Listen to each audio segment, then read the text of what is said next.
nggak ngerasa ada salah dari penampilan gue ya gitu loh, maksudnya kayak ya penampilan itu cuma penampilan gitu loh, dan mungkin konotasi penampilan buruk itu kan tergantung dari pikiran netizen gitu loh, kayak misalnya kemarin pun gue umroh gue cuma pakai celana jeans biasa kan kalian hujat gitu, dan itu menurut gue nggak ada salahnya, nggak apa-apa juga gitu loh. Kalau mungkin kalian nggak hujat, mungkin kalian nggak tahu kondisi di sana seperti apa, nggak masalah. Dan untuk penampilan di Ramadan ini juga nggak ada perbedaan, sama aja gitu loh. Mungkin ya bakal lebih banyak pakai gamis juga, karena gue juga jualan gamis sekarang, jadi ya mungkin bakal lebih banyak pakai gamis. Krisis sih pasti, cuma kan sekarang ya gue pun nggak bisa ngapa-ngapain juga gitu loh. Mau gue ngomong, mau gue nggak ngomong juga kan inputnya dan outputnya juga bakal sama aja kan. Jadi ya yang penting ya udahin aja gitu.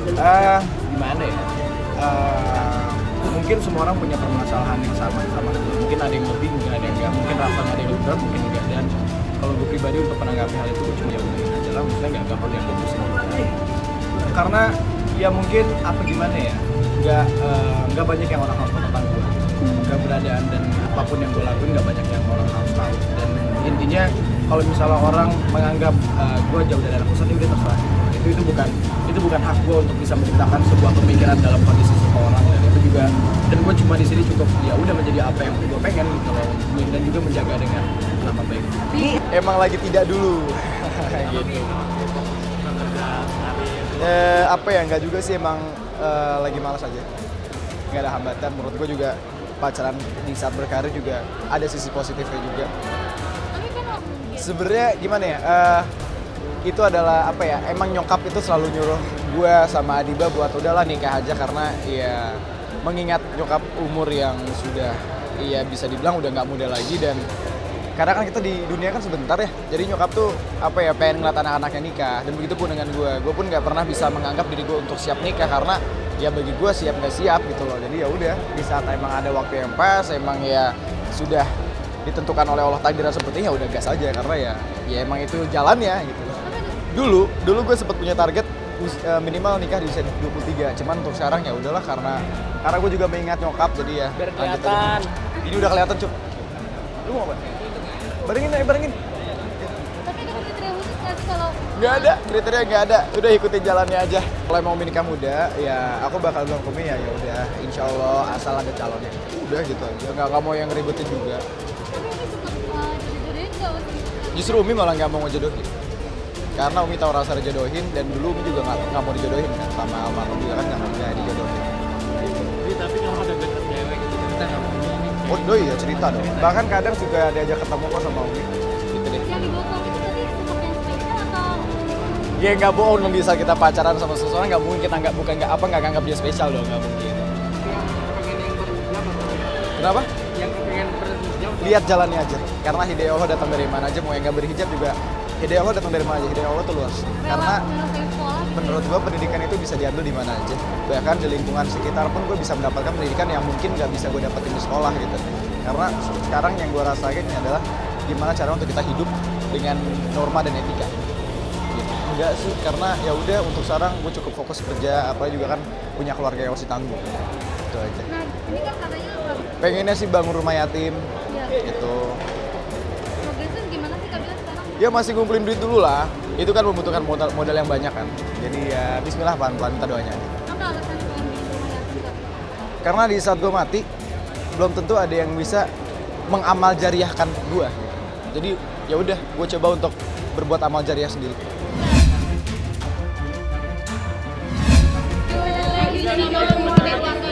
Kenapa? Tradisi Ramadan di keluarga. Tradisi Ramadan nggak ada sih, maksudnya tradisi sama aja kayak keluarga-keluarga lainnya gitu lah. Iya, kita buka puasa bareng, sholat bareng, taraweh bareng. Mungkin bedanya, nggak tahu ya mungkin bedanya apa. Cuman kalau dari keluarga gue pribadi, kita taraweh biasanya nggak keluar rumah. Kita taraweh sendiri di rumah. Kita habis selesai taraweh kita ada kultum barengan sama Umi. Kita belajar kitab, kita ngaji, hafalan gitu. Kalau makanan kesukaan emang dari dulu nggak pernah lepas dari opor ayam sih. Kalau buat puasa, mungkin yang lain juga sama ya. Opor ayam enak banget sih kalau lagi puasa. Gitu. Biasa Umi masak makanan, biasa tuh Umi taruh sendiri. Buka puasa, makanan sahur juga Umi masak sendiri. Kita jarang sih beli karena menghargai bahan-bahan makanan yang ada di rumah sih. Sebenarnya nggak sama-sama banget, karena kan juga ada kerjaan, Umi juga ceramah, jadi seperti itu. Terima kasih. Dadah, Assalamualaikum. Tantangan sih enggak ya sama kayak biasa aja. Ya puasa, menjalani sebagian dari ibadah. Ya seperti biasa aja. Nggak ada pantangan dan tantangan lainnya, nggak ada. Kalau gue sendiri memaknai hari raya adalah hari dimana kesedihan karena telah ditinggal oleh bulan suci Ramadan gitu loh. Karena kan kita belum tahu ke depan apa kita masih hidup apa enggak, apakah kita akan bisa bertemu dengan bulan Ramadan yang akan datang. Jadi bagi gue itu bukan hari raya, bukan hari kemenangan, tapi hari kesedihan dan kekalahan. Itulah tetap sama keluarga. Alhamdulillah karena masih dikasih waktu untuk berkumpul bareng-bareng, jadi dimanfaatin. Ada rencana libur lebaran mungkin?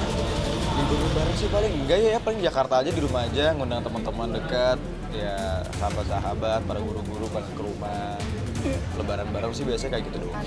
Ya alhamdulillah kalau emang Ramadan emang gua pribadi di keluarga juga ngebiasain untuk selalu hatam Quran, baca Quran dari juz 1 sampai 30. Emang dari kecil sih dari emang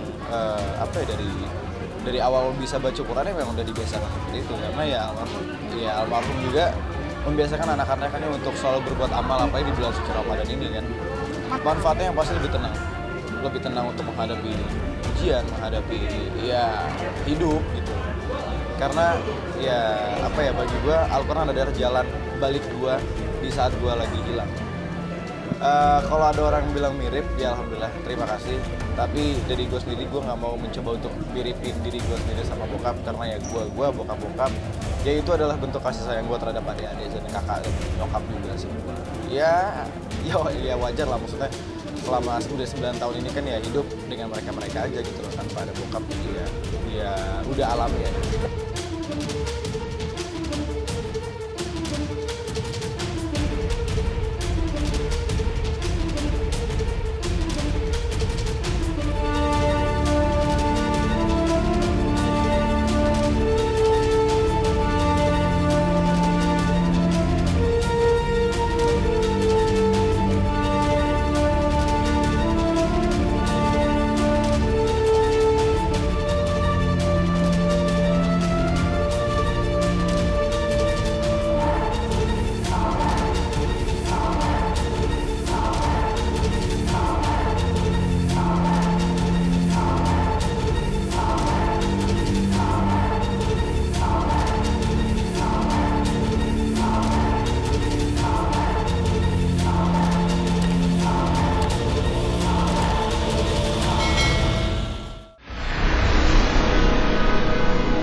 Jadi jangan lupa untuk subscribe Cumi Cumi.